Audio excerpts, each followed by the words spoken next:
Hello, welcome everyone. It's so wonderful to see us, sort of a, what shall I say? What's the word for this gathering?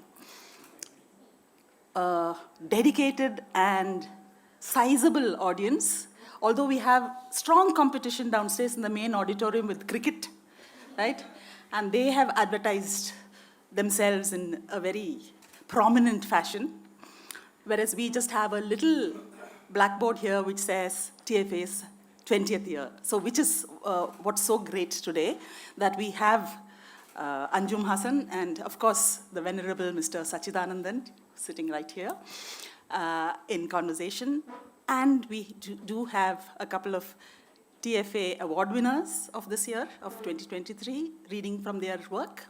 So this is actually going to kickstart a year-long series of events, we hope, in all the categories. And I will not explain too much about TFA because I know all of you, especially all the young ones here. I mean, they have this, right? And they can look it up. So we have a website, we have a blog, find it for yourself, all the things that we do. So I think in order not to waste time, let's start off the first in our series.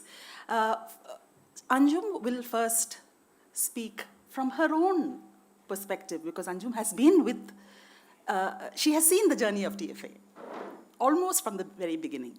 So she will speak a few words and then we will go on to the readings and then there'll be the final discussion with Sachi sir.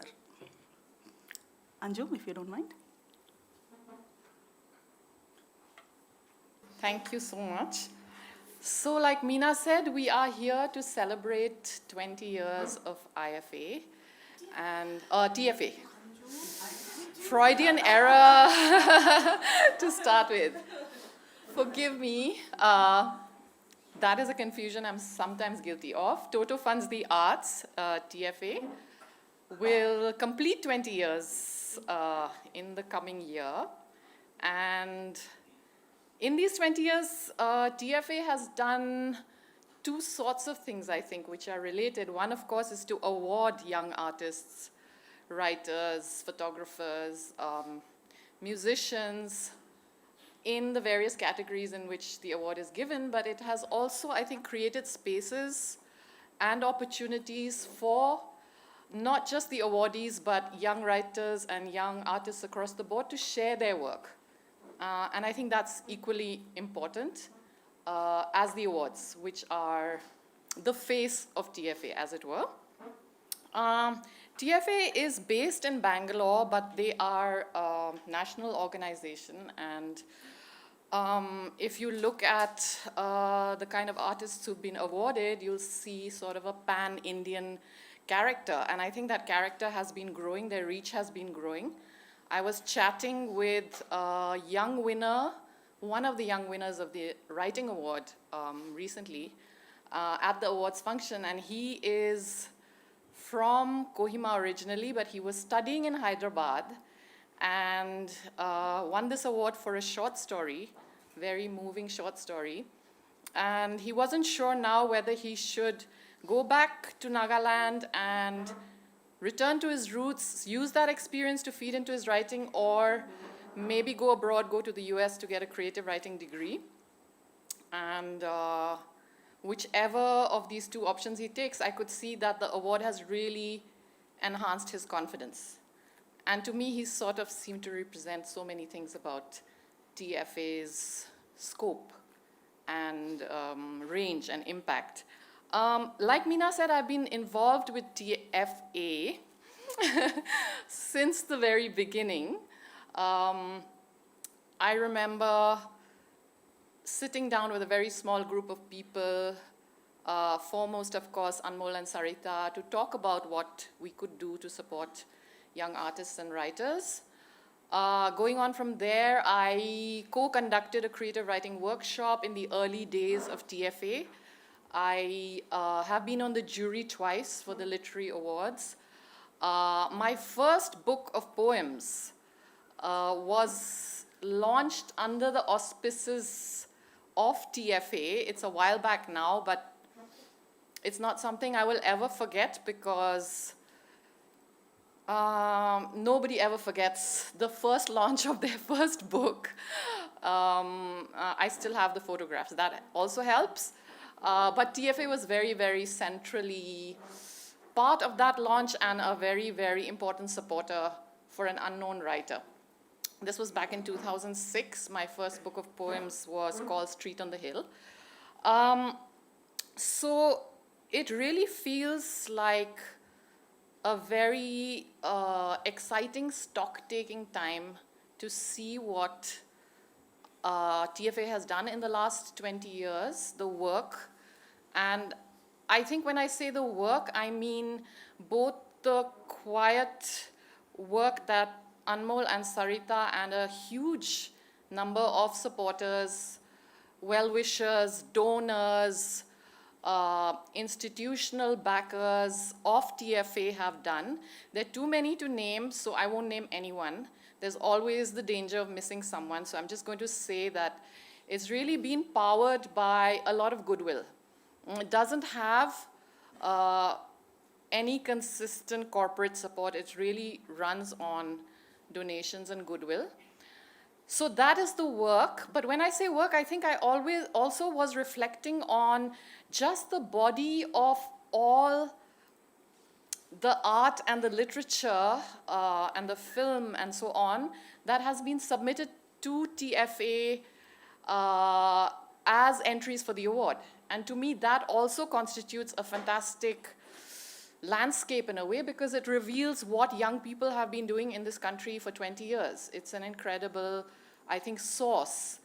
And I'm going to just say a few words about the literature awards, the 2 times that I was on the jury. This will not necessarily apply to all the categories. Other jurors will have different perspectives because all the arts that we're talking about here have had different journeys. When I was on those 2 juries, I think the question to me about who's going to win was important, of course. That's why you're on a jury. But as important was the question of what do all these entries reveal about how young people are writing today? And I think over those 2 years, and also the fact that I've been on other juries for younger writers, been an editor, just have people sending me work, I think I noticed 2 or 3 things. It's interesting that when work is strong, when it is award-worthy, it's usually the award-worthiness, the prize-worthiness is usually very distinctive, right? By definition, something that is good and strong is one of its kind. So those qualities stand out. But when we're talking about weaknesses, those tend to be shared. Weaknesses, drawbacks, limitations in art and writing are often common to a generation. Sometimes they can even go across generations. So a couple of things I remember noticing. One is our love for abstraction. And I think we start very early in India to want to write in an abstract way. And that's very interesting to me, this continuing fascination in our psyche, I guess, for the romantic in writing. Again, disclaimer, this may not be true in the other arts. It's definitely well and alive in writing. A second thing, which is perhaps the opposite, is, and perhaps is newer, is a complete inwardness to the point of narcissism, but a very fragile narcissism, a very easily breakable, I would say, and that's recognizable in the writing, narcissism, which is also interesting to me for what it reveals. And the third thing, I think, is the difficulty of identifying a shared sense of inheritance in young writers. And bear in mind that I've been on the jury for the English Award. Again, this may not be true for other languages. But in English writing, if you're reading young aspirants, debutants consistently, I think you'll feel that it's very hard to say what their sources are. What are they reading, if they are reading anything? you know. And these 2-3 points that I brought up are something that I would like to take into the discussion with Sachi, because I think they are something that is relevant to a personality like him who has been working with young writers and has himself been someone who started very early. So I won't go on for much longer because there are young people right here who've been invited to read. These are two recent winners in the English and the Kannada categories. But just to round up, all of these points that I've raised are something that I think need discussion. And one limitation in India is that we have very few homegrown platforms for setting standards. Very few magazines, very few forums where we can actually set critical standards for young people to try and meet. And I think TFA has definitely done that. Through the awards, it's not just the glamour and the excitement of awarding that one figure in that one field, but cumulatively, and again, you can see that over the 20 years, they are creating benchmarks for all of these fields. And I certainly feel for writing. Many of those young men and women who've won the Writing Award have gone on to write consistently. Some of them have written books. And all of them, I think, have used the award as a stepping stone to somewhere.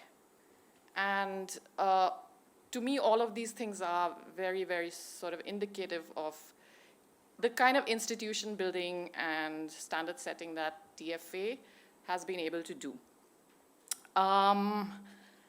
Apologies again for starting with IFA. It's a very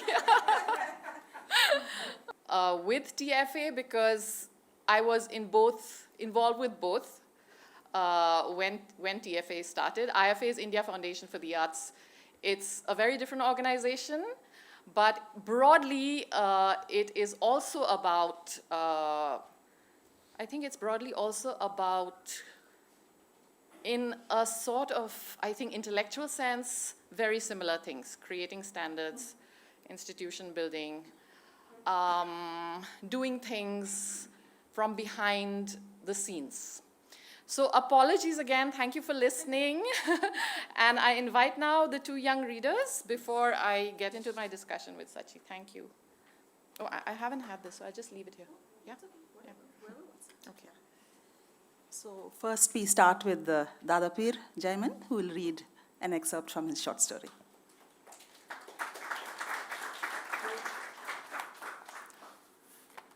ಎಲ್ರಿಗೂ ನಮಸ್ಕಾರ. ಕತೆ ಹೆಸರು ತೇರು. ಪ್ರತಿದಿನ ನನ್ನ ಹಾಸಿಗೆಯಿಂದ ಎಬ್ಬಿಸಲು ಹರಸಾಹಸ ಪಡುತ್ತಿದ್ದ ಅಮ್ಮಿ ಮತ್ತು ನಾನಾಗೆ ಅಂದು ಆ ಕಷ್ಟ ಕೊಡದೆ ಹೊದ್ದುಕೊಂಡಿದ್ದ ದುಪ್ಪಡಿಯನ್ನು ಸರಿಸಿ ಸೀರೆ ಪರದೆಯೊಳಗಿನಿಂದ ನನ್ನ ಪಿಚ್ಚುಗಣ್ಣುಜ್ಜಿಕೊಳ್ಳುತ್ತಾ ಸೀದಾ ಬಚ್ಚಲು ಮನೆಗೆ ಹೋದೆ. ಹೋದ ವರ್ಷ ಬಡೇಮಿ ಕೊಡಿಸಿ ಹೋಗಿದ್ದ ಬೇಬಿ ಬ್ರಷ್ ಮೇಲೆ ಬಟಾಣಿ ಗಾತ್ರದ ಹಲ್ಲೊಳಗಿನ ಕೀಟಾಣುಗಳನ್ನು ಹೋಗಲಾಡಿಸುತ್ತದೆ ಎಂದು ಜಾಹೀರಾತಿನಲ್ಲಿ ತೋರಿಸುತ್ತಿದ್ದ ಡಿಶುಮ್ ಪೇಸ್ಟನ್ನು ಹಚ್ಚಿಕೊಂಡು ಹಲ್ಲುಜ್ಜುತ್ತಾ ಗುಡಿಸಲಿನಿಂದ ಹೊರಬಂದರೆ ಅಮ್ಮಿ ಅಂಗಳ ಸಾರಿಸುತ್ತಿದ್ದಳು. ಸ್ವಲ್ಪ ಹೊತ್ತು ಅವಳನ್ನೇ ನೋಡುತ್ತಾ ನಿಂತೆ. ಬೆನ್ನ ಹಿಂದಿನಿಂದ ಅಜ್ಜನ ಗೊರಕೆ ಕೇಳಿಸುತ್ತಿತ್ತು. ಅಮ್ಮಿ ನಿನ್ನೆ ರಾತ್ರಿಯೇ ತಂದಿಟ್ಟುಕೊಂಡಿದ್ದ ಓಣಿಯ ಕಡೆ ಮನೆ ಕೆಂಚತ್ತಿ ಮನೆಯ ಆಕಳಿನ ಸಗಣಿಯನ್ನೇ ಎಂದಿನಂತೆ ತದೇಕ ಚಿತ್ತರಿಂದ ಅಥವಾ ಯಾವುದೋ ಲೋಕದಲ್ಲಿ ಕಳೆದು ಹೋದವಳಂತೆ ಅಮ್ಮಿ ಬಳಿಯುತ್ತಿದ್ದಳು. ಅಮ್ಮಿಯ ಚಾಳಿಯು ನನಗೂ ಬಂದಿರಬೇಕು. ಶಾಲೆಯಲ್ಲಿ ನನಗೂ ನಮ್ಮ ಮಿಸ್ಸು ಎಲ್ಲಿ ಕಳೆದೋಗಿರ್ತೀಮೋ, ಲಕ್ಷ ಕೊಟ್ಟು ಪಾಠ ಕೇಳು ಅಂತ ಬೈತಾ ಇರ್ತಾರೆ. ಹೀಗೆ ಯೋಚಿಸ್ತಾ ಇರುವಾಗಲೇ ಪಕ್ಕದ ಗುಡಿಸಲಿನ ನನ್ನದೇ ಓರಗೆಯ ಪರುಸ ನನ್ನನ್ನು ನೋಡಿದವನೇ ಇಮರನ್ ಪಮುರನ್ ಇಮರಕ ಗುಮುರನ್ ಕಸ್ತೂರಿ ಕಮುರನ್ ಎಂದು ಅಣಸಾಡಿ ತನ್ನೆರಡೂ ಪುಟ್ಟ ಕೈಗಳನ್ನು ಗುಬ್ಬಿ ರೆಕ್ಕೆಯಂಗೆ ಹಣೆಗೆ ಹಚ್ಚಿ ವೆವೆವೆ ಮಾಡಿ ಕೈಯಲ್ಲೊಂದು ತುಂಬಿದ ಸ್ಟೀಲಿನ ಕೊಡ ಹಿಡಿದು ತೇರಿನ ಪಾದಗಾಲಿಗಳಿಗೆ ನೀರು ಹಾಕಲು ಹೊಂಟಿದ್ದವನಿಗೆ ನಾನು ಪರುಸ ಗುರುಸ ಪರುಸಕ ಗುರುಸ ಕಸ್ತೂರಿ ಕರುಸ ಎಂದು ಅಣಸಾಡಬೇಕೆಂದುಕೊಂಡರೂ ಬಾಯಲ್ಲಿ ಕೀಟಾಣುಗಳ ವಿರುದ್ಧದ ಡುಶುಮ್ ಯುದ್ಧ ನಡೆಯುತ್ತಿದ್ದರಿಂದಲೋ ಅಥವಾ ಅವತ್ತು ತೇರು ಇದ್ದುದರಿಂದಲೋ ಬೇಡವೆನಿಸಿ ಸುಮ್ಮನಾದೆ. ಪರುಸನ ಹಿಂದೆಯೇ ಅವನ ಅಕ್ಕ ರೂಪಿಯು ಪುಟ್ಟ ಕೊಡದಲ್ಲಿನ ನೀರನ್ನು ತೇರಿನ ಪಾದಕ್ಕೆ ಹಾಕಲು ಹೊಂಟಿದ್ದಳು. ಅವಳಾಗಲೇ ತಲಿಸ್ನಾನ ಮಾಡಿ ಕೂದಲ ಚೆಲ್ಲೊಡ್ಕೊಂಡು ಒಂದು ಸಣ್ಣ ಕ್ಲಿಪ್ಪಿಗೆ ಹಿಂದಿನ ದಿನ ಕಟ್ಟಿಟ್ಟಿದ್ದ ಮಲ್ಗಿ ಹೂವು ಮತ್ತು ಆಕಿ ಮನೆ ಮುಂದಿರೋ ಬಟ್ಟಿ ಒಗೆಯೋ ಕಲ್ಲಿನ ಹತ್ತಿರ ಬೆಳೆದಿರೋ ಕಾಮಕಸ್ತೂರಿಯ ಸಣ್ಣ ಎಲೆ ಮುಡ್ಕೊಂಡಿದ್ಲು. ಈ ಟಿವಿಯಾಗ ಬರೋ ಧಾರಾವಾಹಿ ಹೀರೋಯಿನಿ ಕಣ್ಣ ಕಾಣಕತ್ತಿದ್ಲು. ಸಗಣಿ ಸಾರಿಸಿದ್ದ ಅಮ್ಮಿ ನನ್ನ ನೋಡ್ದಾಕಿನ ಅಲ್ಲೆಲ್ಲೆಲ್ಲೆ ಜಲ್ದಿ ಎದ್ದು ಬಿಟ್ಟತ್ತಲ್ಲಿದ್ದು ಬಂಗಾರಿ ಜಾಣ ನಮ್ಮಪ್ಪ ಬಡ ಬಡ ಹಲ್ತಿಕ್ಕಿ ಒಳ ಲೋಟ ತಗೊಂಡು ಹಾಲು ತಗೊಂಬಂದ್ಬಿಡು ಇಮ್ಮು. ನಿಮ್ಮ ಬಡೆಮಿ ಬರ್ತಾರಲ್ಲ ತೇರು ಬನ್ನಿ ಮುಡಿಯೋ ಪಾದಗಟ್ಟಿ ಆಚೆ ಕಡೆ ಬಸ್ ನಿಲ್ಸರು, ಚಾ ಮಾಡ್ತೀನಿ, ಚಾ ಬಿಸ್ಕತ್ ತಿಂದು ಜನ ಭಾಳ ಹಾಕಿನ ಮುಂಚೆ ಕರ್ಕೊಂಬಂದ್ಬಿಡೋಣ ಆತಾ ಎಂದಳು. ಹೋಮಿ ಎಂದು ಬಾಯಲ್ಲಿ ಪೇಸ್ಟಿನ ಉಗುಳಿಟ್ಟುಕೊಂಡೆ ಸೀದಾ ಹೋಗಿ ಗುಡಿಸಲಿನ ಒಳಬಚ್ಚಿನಲ್ಲಿ ಉಗುಳಿ ಮುಖ ತೊಳೆದು ಒಳಗಿನಿಂದ ಲೋಟ ತೆಗೆದುಕೊಂಡು ಬಂದವನೇ ಹೋಕೆನ ಮುಂಚೆ, ಅಮ್ಮಿ ಬಡೇಮಿ ಬಂದ ಮೇಲೆ ನಾನು ತೇರ್ಗಾಲಿಗೆ ನೀರು ಹಾಕಕ್ಕೆ ಹೋಗ್ಲಾ ಎಂದು ಕೇಳಿದೆ. ಹಾಂ, ಪಕ್ಕದೋಣಿಲಿರೋ ನಮ್ಮ ಜಾತಿ ಸಾಬ್ರೆಲ್ಲ ನಮ್ಮನ್ನು ಪಿಂಜಿ ಪಿಂಜಿ ಅಂತ ಆಡ್ಕೊಂಡು ನಗ್ತಾರೆ, ನೀನು ಇದೊಂದನ್ನು ಮಾಡಿದರೆ ಜಾತಿ ಬಿಟ್ಟು ಹೊರ ಹಾಕ್ತಾರೆ ಅಷ್ಟೇ ಎಂದು ಅಂಗಳ ಸಾರಿಸುತ್ತಲೇ ಅಂದಳು. ಅದೇನು ಜಾತಿನೋ ಏನೋ, ನಾವಿದ್ದು ಓಣ್ಯಾಗೆ ಎಲ್ಲ ಹಬ್ಬಕ್ಕೂ ಸಿವಿ ಅಡುಗೆ ಮಾಡಿತೀನಂದ್ರೆ ತಪ್ಪಿಸ್ತಿರ್ಲಿಲ್ಲ. ಎಲ್ಲ ತಿಂದಮೇಲೆ ಸುಮ್ಮನೆ ಇರಲಿ ಅಂತ ಜಾತಿ ಬಾಣ ಪ್ರಯೋಗಿಸಿದ್ದ ಅಮ್ಮಿ ಪ್ರತಿ ವರ್ಷ ನಮ್ಮೂರಿನ ಹತ್ತಿರದ ಬೆಳದೇರ ಹನುಮಪ್ಪನ ಗುಡಿಗೆ ಹಣ್ಣುಕಾಯಿ ಮಾಡಿಸ್ಕೊಂಬರ ಕರ್ಕೊಂಡು ಹೋಗಿದ್ಲು. ಈ ಹನುಮಪ್ಪ ನಮ್ಮನೆ ದೇವ್ರದಾನ, ನಮ್ಮನೆ ಪೊಡಗದಾಗ ಒಡಮುಡಿ ದೇವ್ರಿದು ಅಂತೆಲ್ಲ ಕತೆ ಹೇಳ್ತಿದ್ಲು. ನನಗೆ ಮುಖದ ಮ್ಯಾಗೆಲ್ಲ ಅಮ್ಮ ಬಂದಾಗ ಊರಮ್ಮನ ಗುಡಿಗೆ ಹರಕೆ ಒಪ್ಪಿಸಿ ಬರ್ತಿದ್ಲು. ಅಮಾಸಿಗೊಂದ್ಸಲ ಗುಡಿಯೊಳಗೆ ಗೋಧಿ ಉಗಿ ಪ್ರಸಾದ ಕೊಡ್ತಿದ್ರು. ಅದಕ್ಕೂ ಮುಳುಮುಂಜಾನೆ ಎಬ್ಬಿಸ್ಕೊಂಡು ಉಣಿಸ್ಕೊಂಡು ಜೇಜಿ ಕೈ ಮುಗಿಯಪ್ಪಿ ಅಂತ ಕೈ ಮುಗಿಸ್ತಿದ್ಲು. ಮೊಹರಂ ಹಬ್ಬದ ದೇವ್ರು ಸಾಯೋ ಕಡೆ ದಿನನಂತೂ ದೇವ್ರು ಮೈ ತೊಳೆಯೋ ಮಠ ಕಡೀ ತನಕ ಕರ್ಕೊಂಡು ಹೋಗಿ ಬರ್ತಿದ್ಲು. ರಂಜಾನ್ ಹಬ್ಬಕ್ಕೆ ಕೈಲಾದಷ್ಟು ರೋಜಾ ಮಾಡ್ತಿದ್ಲು. ಅಂತ ಅಮ್ಮಿ ಒಂದೊಂದು ಸರ್ತಿ ಹೀಗೆ ಜಾತಿ ಗೀತಿ ಮಡಿ ಮೈಲ್ಗೆ ಅಂತ ಮಾತಾಡೋದು ನನಗಂತೂ ಅರ್ಥನೇ ಆಗ್ತಿರಲಿಲ್ಲ. ನಾವು ಪಾದಗಟ್ಟಿ ಹತ್ತಿರದಾಗಿರೋ ಚಲುವಾದರೆ ಓಣ್ಯಾಗಿದ್ವಿ. ಆ ಓಣ್ಯಾಗಿದ್ದು ಒಂದೇ ಒಂದು ಪಿಂಜಾರ ಮನೆ ಅಂದ್ರೆ ನಮ್ದೊಂದ. ನಾವಿದ್ದು ಮನೆ ಜಾಗ ನಮ್ಮ ಶಾಲೆ ಹತ್ತಿರದಾಗಿದ್ದ ಒಬ್ಬ ದೊಡ್ಡ ಮನೆ ಸೌಕಾರದಾಗಿತ್ತು. ವರ್ಷಕ್ಕಿಷ್ಟು ಅಂತ ನೆಲಬಾಳ್ಗಿ ಇಸ್ಕೊಂತಿದ್ರು. ನಮ್ಮ ಮನೆ ಪಕ್ಕದ ಉಳ್ದೋರ ಮನೆಗೂ ಹಾಗೆ ನೆಲಬಾಡ್ಗಿ ಇತ್ತು. ಮನೆಯೊಳಗೆ ನಾನು, ಅಮ್ಮಿ ಮತ್ತು ನಾನಾ ಅಷ್ಟೇ ಇದ್ದದ್ದು. ಮೊದಲು ಕಟ್ಗೆ ಹೊಡೆಯೋ ಮಿಲ್ನಾಗೆ ರಾತ್ರಿ ಪಾಳ್ಯದ ಕೆಲ್ಸಕ್ಕೆ ಹೋಗಿದ್ದ ನಾನ ಇತ್ತಿತ್ತಲಾಗೆ ಆರಾಮಿಲ್ದಂಗಾಗಿ ಹಾಸಿಗೆ ಹಿಡ್ದಿದ್ದ. ನಾ ಗಟ್ಟಿರೋ ತನಕ ಬೇರೆಯವ್ರ ಮನೆ ಮುಸ್ರಿ ಕೆಲ್ಸಕ್ಕೆ ಕಳ್ಸಂಗಿಲ್ಲ ಬಿಡ್ತಂಗಿ ಅಂತಿದ್ದ ನಾನ ಈಗ ಅಸಹಾಯಕವಾಗಿ ಮಲಗಿದ್ದ. ಅಮ್ಮಿ ಬ್ಯಾರೆ ಹಾದಿ ಇಲ್ದ ನಮ್ಮೋಣಿ ಆಚೆ ಮನೆ ಶೆಟ್ರು ಮುಸ್ರಿ ಕೆಲ್ಸಕ್ಕೆ ಹೋಗಿದ್ಲು. ರಾತ್ರಿ ಹೂ ಕಟ್ತಾ ಇದ್ಲು. ನಾನು ಹೂವನ್ನು ಜೋಡಿ ಇಟ್ಕೊಡ್ತಿದ್ದೆ. ಮಲ್ಲಿಗೆ, ಕನಕಾಂಬರ, ದಸರಾ ದೀಪಾವಳಿ ಸಮಯದಲ್ಲಿ ಚೆಂಡು ಹೂವು, ಹೀಗೆ ರಾತ್ರಿ ನಮ್ಮ ಗುಡಿಸಲ ಮನೆಯ ಒಂದು ಭಾಗದಿಂದ ಬರುತ್ತಿದ್ದ ಹೂಗಳ ಘಮ ಸಮುದ್ರದ ಅಲೆಗಳಂತೆ ತೊಯ್ದಾಡುತ್ತಿದ್ದ ಲಾಟೀನಿನ ಬೆಳಕಿನಲ್ಲಿ ಹಿತವಾಗಿ ನದಿಯಂತೆ ಬಂದು ಸೇರಿಕೊಂಡು ಮನೆಯಲ್ಲೊಂದು ದೈವಿಕ ಆವರಣವನ್ನು ನಿರ್ಮಿಸಿಬಿಡುತ್ತಿದ್ದವು. ನಮ್ಮ ಮನೆ ಎದುರಿಗೆ ಪ್ರಕಾಶಿ ಮನೆ ಇತ್ತು. ಪ್ರಕಾಶಿ ಮತ್ತು ನಾನು ಒಂದೇ ಶಾಲೆಗೆ ಹೋಗಿದ್ವಿ. ಪ್ರಕಾಶಿ ಅಜ್ಜಿ ನನ್ನನ್ನು ಅವ್ರ ಮನೆ ಒಳಗೆ ಸೇರಿಸ್ತಿರ್ಲಿಲ್ಲ. ಅಮ್ಮಿ ಅದಕ್ಕೆ ಅವ್ರು ಕುರುಬ್ರ ಸೇರ್ಸಂಗಿಲ್ಲ, ಅದು ಹಂಗೆ, ನೀ ಬೇಜಾರು ಮಾಡ್ಕೋಬೇಡ ಅಂತಿದ್ಲು. ಅಮ್ಮಿ ಮನೆ ಹತ್ತಿರದ ಶೆಟ್ರ ಮನೆ ಮುಸ್ರಿ ಕೆಲ್ಸಕ್ಕೆ ಹೋಗಿದ್ಲಲ್ಲ, ಹಂಗೆ ಹೋಗಿದ್ರಿಂದಲೇ ಅವರು ನನ್ನ ಟಿ ವಿ ನೋಡೋಕ್ಕಷ್ಟೇ ಬಿಟ್ಕೊಂತಿದ್ರು. ಆದರೆ ಅಡ್ಗೆ ಮನೆ ಒಳಗಂಟ ಸೇರಿಸ್ತಿರ್ಲಿಲ್ಲ. ಅಮ್ಮಿ ಏನು ಕಡಿಮೆ ಇಲ್ಲ, ಅಮ್ಮಿಯೂ ಜಾತಿಯಿಂದ ಚೆಲುವಾದರಾಗಿದ್ದ ಪರಸ, ರೂಪಿ ಮತ್ತು ಓಣಿಯ ಕೊನೆ ಮನೆ ಕೊಟ್ರ ಯಾರನ್ನೂ ಮನೆಗೆ ಸೇರಿಸ್ತಿರ್ಲಿಲ್ಲ. ಆದರೂ ರಂಜಾನ್ ಹಬ್ಬಕ್ಕೆ ಶಾವಿಗೆ ಮಾತ್ರ ಎಲ್ಲರ ಮನೆಗೆ ಕೊಟ್ಟು ಬರ್ತಿದ್ಲು. ಹೀಗೆ ಜಾತಿತನವನ್ನು, ಸಾಮರಸ್ಯವನ್ನು ಮತ್ತು ಮನೆಯ ಬಲಬದಿಯ ಚರಂಡಿ ಸೊಳ್ಳೆಗಳ ಜೊತೆ ಹೇಗೋ ಹೊಂದಾಣಿಕೆ ಸಾಧ್ಯವಾಗಿಸಿಕೊಂಡಿದ್ವಿ. ನಾ ಬಡೇಮಿ ಬಂದ ಮೇಲೆ ಆಕಿನೇ ಕೇಳ್ಕೊಂಡು ತೇರ್ಗಲೆ ನೀರು ಹಾಕಕ್ಕೆ ಹೋಗ್ತೀನಿ ಎಂದು ಕಣ್ಣುಗಳನ್ನು ರಳಿಸಿ ಹೇಳಿದೆ. ನಿಮ್ಮ ಬಡೇಮಿಗೇನೋ ಹ್ಞೂ ಅಂತಾಳೆ. ಆಮೇಲೆ ಜಮಾತಿಗೆ ನಾವೇ ಉತ್ತರ ಹೇಳ್ಕೋಬೇಕು. ನೀ ಹೇಳ್ದಂಗೇನಾದರೂ ಮಾಡಿದ್ರೆ ಐತೆ ನಿನಗೆ, ನಾಳೆ ನಿನ್ನ ಮದ್ರಸಾಗೆ ಬಂದು ಹೇಳಿ ನಿನ್ನ ಕಾಲು ಮುರಿಸ್ತೀನಿ ನೋಡು. ಆ ಮಾತು ಕೇಳಿದೊಡನೆ ನನ್ನ ಕಣ್ಣಲ್ಲಿ ನೀರಾಡಲು ಶುರುವಾಯಿತು. ಮದ್ರಸಾದ ಏಟು ನೆನೆಸಿಕೊಂಡರೆ ಉಚ್ಚೆ ಬಂದಂತಾಗುತ್ತಿತ್ತು ನನಗೆ. ಬಡೇಮಿ ಬರಲಿ, ಆಕಿಗೆ ಹೇಳಿ ನಿನ್ನ ಕಾಲು ಮುರಿಸ್ತೀನಿ ವೆವೆವೆ ಎಂದು ಅಣಿಸಿ ಓಡಿ ತೇರು ಬಿರಿ ಸೇರಿದೆ. Thank you.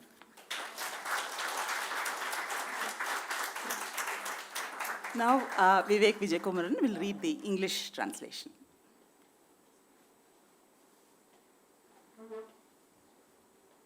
Thank you, Meena. Let me clarify that I am not a TFA award winner. I'm just stepping in here for someone who couldn't make it here. Temple Chariot, translated from Kannada by Indira Chandrasekhar. Ammi and Nana usually struggle to wake me up every day. But today, to save them the trouble, I threw off the quilt, came out from behind the sari curtain, rubbing my junky eyes, and went straight to the bathroom. Ammi was swabbing the courtyard when I emerged from the hut, brushing my teeth, my bug-fighting toothpaste. Dishum, dishum, it goes in the ads, on the baby toothbrush that my mother's oldest sister, Bademi, bought for me last year. I stood watching Ammi for a while. Nana's nose could be heard from inside. As she spread the cow dung she got the night before from Kenchate, who lived in the last house at the end of the lane, she seemed completely absorbed, as if she was in some other world. I must have inherited Ammi's tendency to space out in school. My teacher often scolds me, saying, "What world are you in, Immu? Pay attention to your lessons." As I was lost in thought,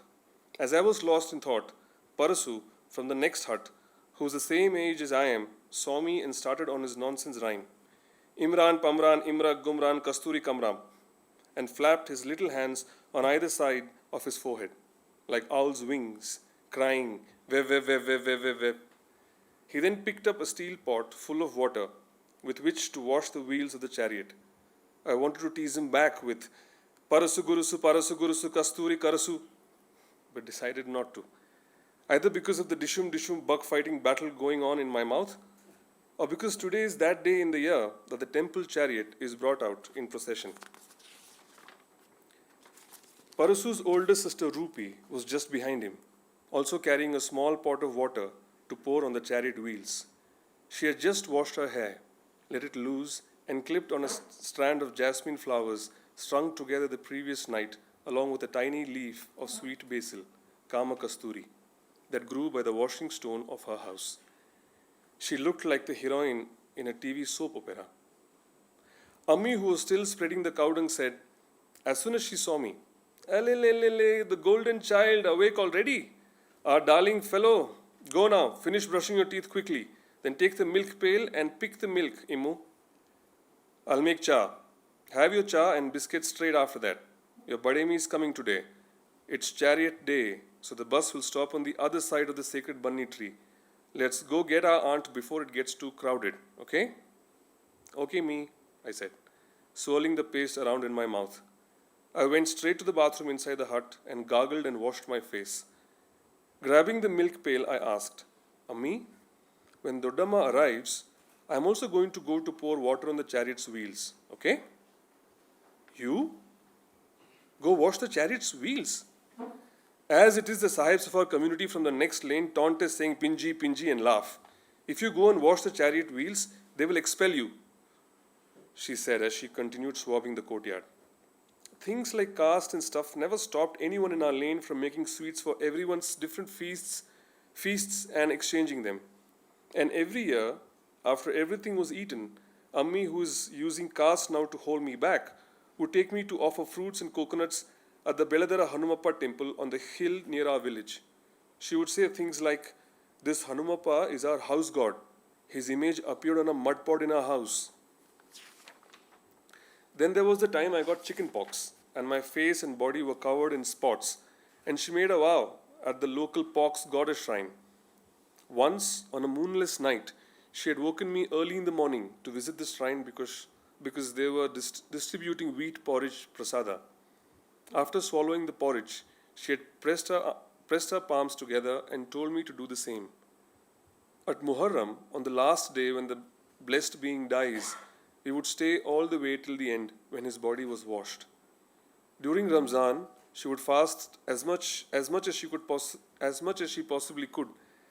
I just couldn't understand why such a mother would sometimes speak like this about caste, community, taboo, ritual cleanliness. We lived in the Chaluwadi caste near the Bunny tree. Ours was the only Pinjara home in that lane. It was built on land owned by a big landlord who lived near our school. He collected an annual land use rent from us, as also from everyone in the neighborhood. Ammi, my grandfather Nana, and myself were the only ones who lived in our house. Nana used to work as a night watchman in the timber mill, but he now lies flat on his mattress. Nana used to tell my mother, while I have the strength, I won't send you to work in someone else's house, little one. But now he is helpless. Ammi has no choice but to work at the Shetty house outside our lane. At night, she strings flowers. I sort the flowers into pairs and give them to her. Jasmine, Kanakambara, seasonal marigold at Dasra Deepavali time. At night, in the soft glow of the swaying lantern, these heavenly fragrances flow into our heart like a gentle river and swell to fill it like waves of the ocean. Prakashi's house was opposite ours. He and I went to the same school. Prakashi's grandma would not allow me into their home. Don't feel bad, Ammi says. They are from the shepherd caste, that's why. Since Ammi goes to work in the Shetty house nearby, they let me in to watch TV, but won't allow me into the kitchen. Ammi too, caught in the tangled mesh of caste, won't allow Parasu, Rupi or Kotra from the last house in the lane into our house because they are Chaluwadis. But for Ramzan Eid, she distributes sweet vermicelli to everyone's homes. This is how we adjust to caste. In much the same way we adjust to swarms of mosquitoes in the drain at the side of our house. When Bademi arrives, I'll get her permission to go and wash the wheels of the chariot, I said, my eyes glinting in defiance. What is it to your Bademi? She'll say yes. If we go, who'll have to answer our Jamaat afterwards? You watch out. If you go ask her and run off to the chariot, I'll come and tell them at your madrasa and have your legs broken. My eyes filled with tears. Memories of madrasa beatings made me need to pee. Let Badimi come, I cried angrily. I will tell her that it's your legs that will be broken. Where? And ran to the chariot street. The chariot street is really sludgy. Ammi called out, be careful where you go.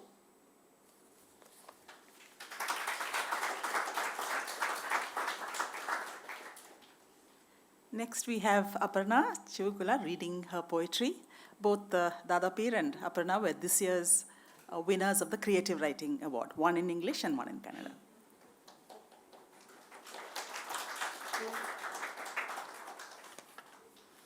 Thanks, Meena.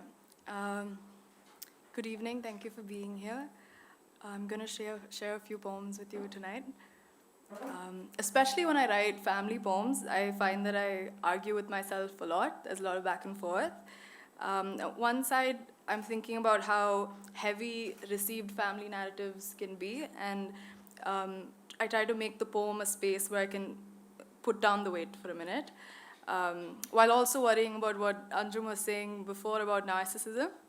And I'm thinking about what work the poem itself can do and what it can create or add to these stories, right? And what I can add in response to what's the stories that have been given to me. The poems I usually like are the ones that can open up a long-told family story and reconsider it in some way, can be more imaginative about the characters who are my family, and especially those people who are marked in real life by tropes like crazy old woman. This is when Amumma wants to tell a story. She asks, "Do you know so-and-so? She lived just there, and her father worked in the railways or ran the films at the cinema or lectured at a college a couple of towns away. Always someone with whom you've surely never crossed paths. The one who 8 or 9 or 15 years ago was in love with a field worker or rickshaw man and was beaten up, or who dreamt of being a doctor and wrote the exam, and on the 5th try she almost made it, but on the 6th she got an even lower rank, and her father threw 2 rupees at her in disgust. Didn't you ever hear about her? Taking in the clatter of the coins tossed at her, her tears gathering in those perfect circles, or the scent of a leaf pressed into her blouse, long dried, hidden behind her half sari. You feel you do know this stranger. And Amumma pauses for you to feel this. And then she says, well, she suicided. My Amumma, she lives by the kirana shop in Nazarpet with my grandfather. Her father was a bank manager in Orissa, Madras, all parts of Andhra. She was the first woman who wasn't a film star and wore sunglasses in her town. The neighbors thought she was blind. She did an MA in English and wrote her full name with a fountain pen in a book of stories by Somerset Maugham and never read a single one. She loved, married, and had 4 children with my grandfather, who taught at a women's college in the next town, became its principal, slept with the English teacher as common knowledge to the students, the neighbors, and his children, including my mother, who woke one night and saw her mother crying, fastening her husband's belt into its last hole, like a fist around her throat. It's not every day. It's only sometimes when grandfather is asleep at the TV, or it's cool enough to sit in the veranda, that Amumma might want to tell a story. Do you know Rama, she begins? Do you know Sri Lakshmi, Chandri, Prabha, Bharati's sister, Sita? I feel I do, but I always say, no, who?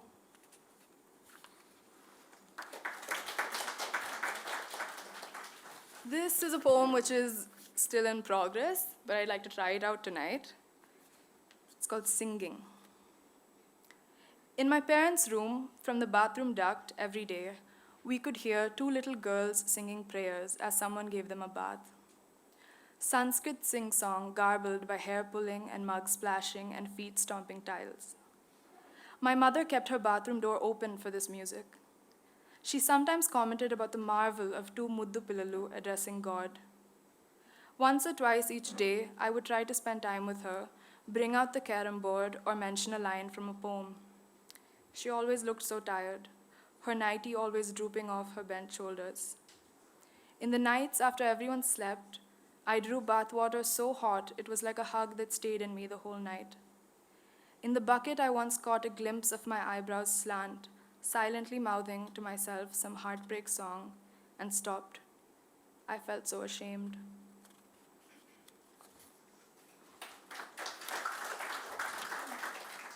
I have a lot to thank TFA for.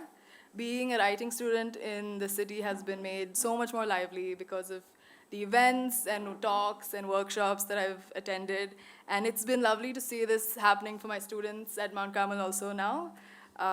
This is a poem from my submission last year, Reception.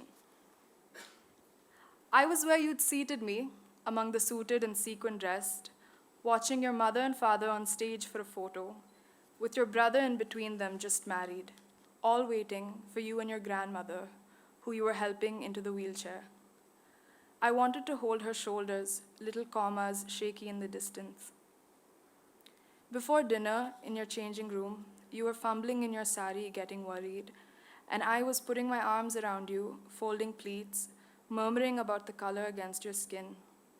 You were falling into me, tired and turning with each pleat, each part of your face a room I've slept in, pushed curtains open in. You said, you leave first, then I'll follow when no one is looking. No one noticed me. All evening, I was not in the family. All evening, your mother said, have dinner, please don't leave without eating. And I didn't say, please, auntie, sit, let me serve you rice, though I desperately wanted that moment where my hand with the rasam ladle would be waiting while her fingers made a well in the rice. It was too much tonight to see you remembering your grandfather as you wheeled your ajji onto stage. It was too much to not sit by the water with you, on the swing, to not have buffet dinner with you behind the tamarind tree. It was too much to leave without squeezing Ajji's hands or telling you that when you were looking at the clock and I crouched to fix your petticoat, I wanted so badly to kiss your calves, but heard your stomach rumbling.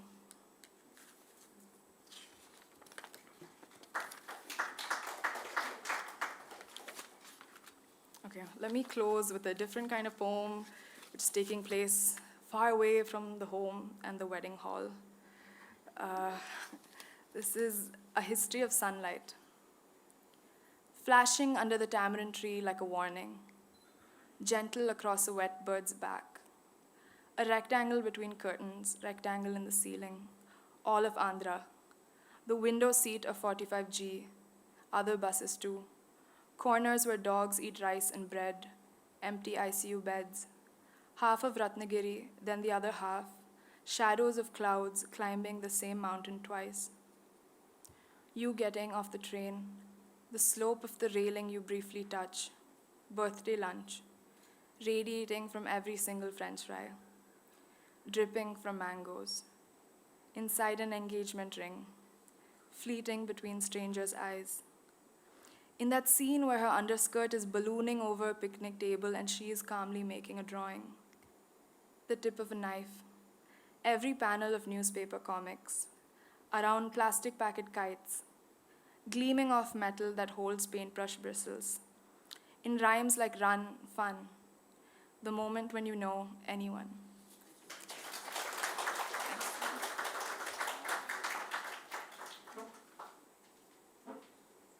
So now, Anjum and Mr. Satchidanandan, would you take your chairs and then start your conversation? Yeah. Yeah, we need, yeah. Been associated with IFA, and among them are with TFA, and among them are some leading writers and artists. Like I said, the list is too long to go through, and I think Sachi is a perfect addition. And I wanted to start with his role in encouraging young writers, because I think that role has been something he's taken very seriously. Partly also, he started very early himself. So we will go into that. But before that, I'd just like to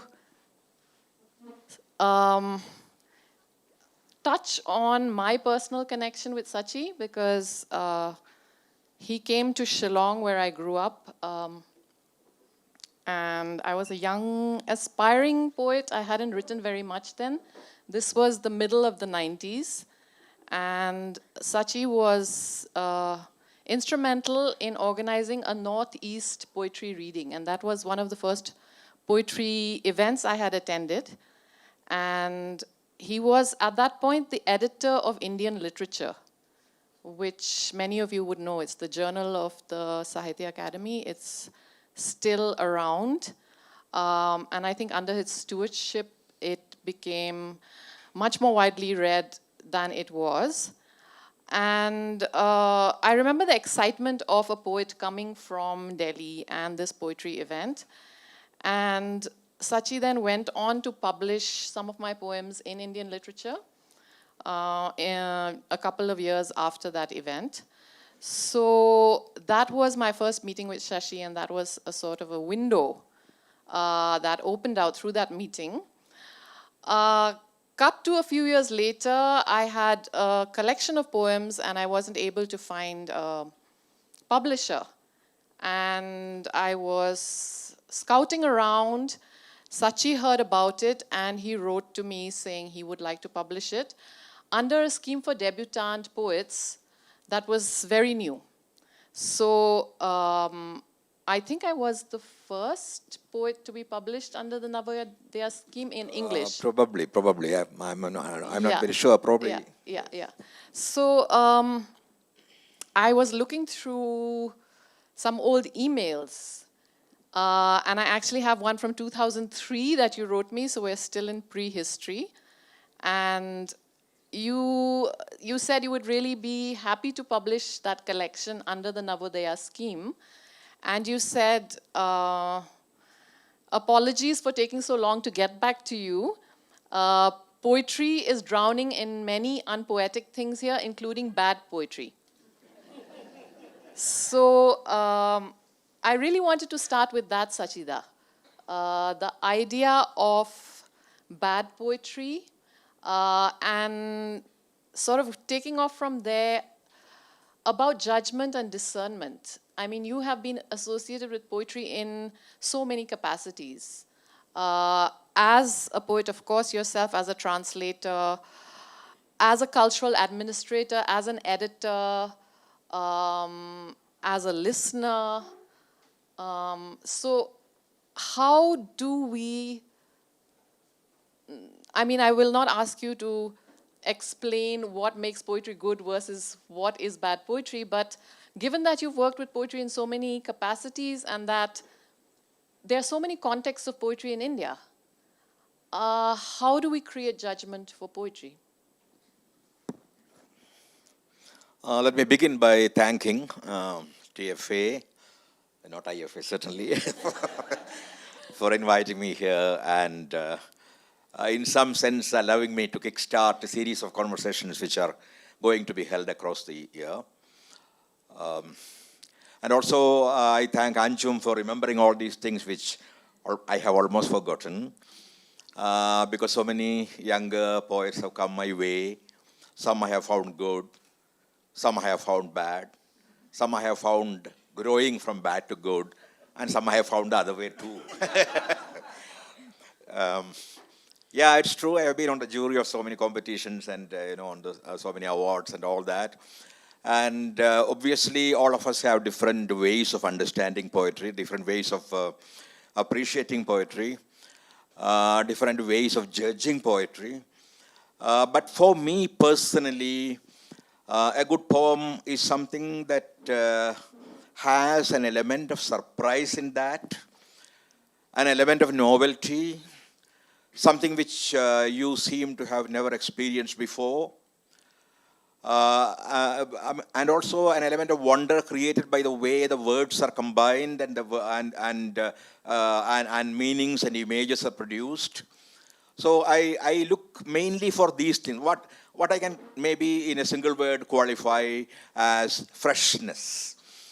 So it's the most difficult thing for a poet to be fresh, because there have been crores of poets writing, and even now, now there are many more after the opening up of the cyberspace. In Kerala, I think almost every literate person is writing poetry. So it's becoming more and more difficult to be fresh, not to be afraid of the vacant page. To remember, Nikanar Parra's advice to young poets. He said, so much of, you can write in any way you like.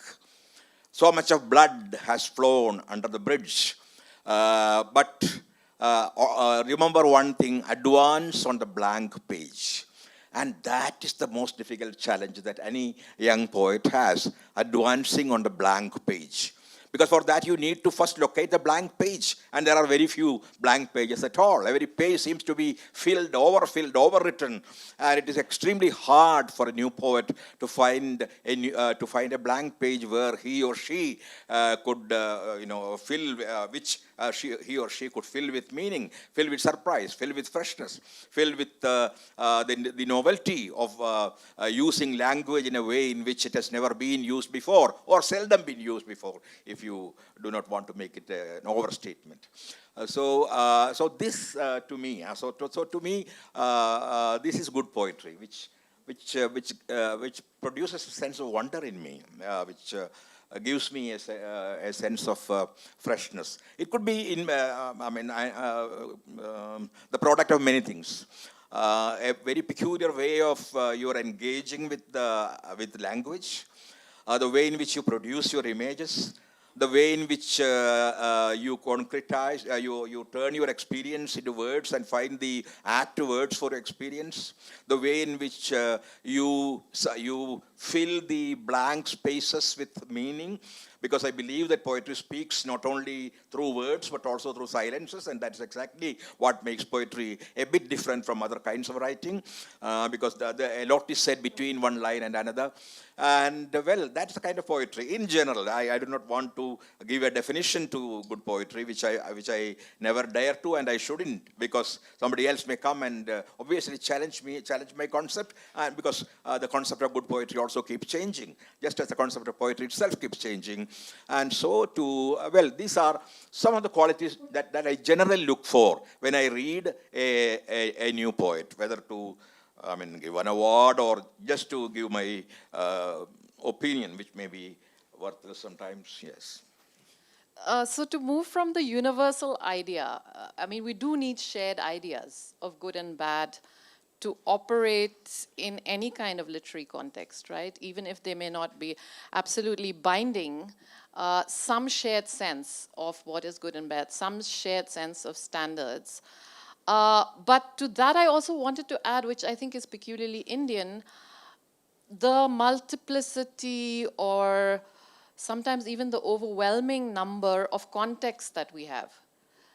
So you may be reading a translation of a 10th century poem, you may be reading something influenced by the latest rap poetry or, you know, a very contemporary form. You may be reading the modernists.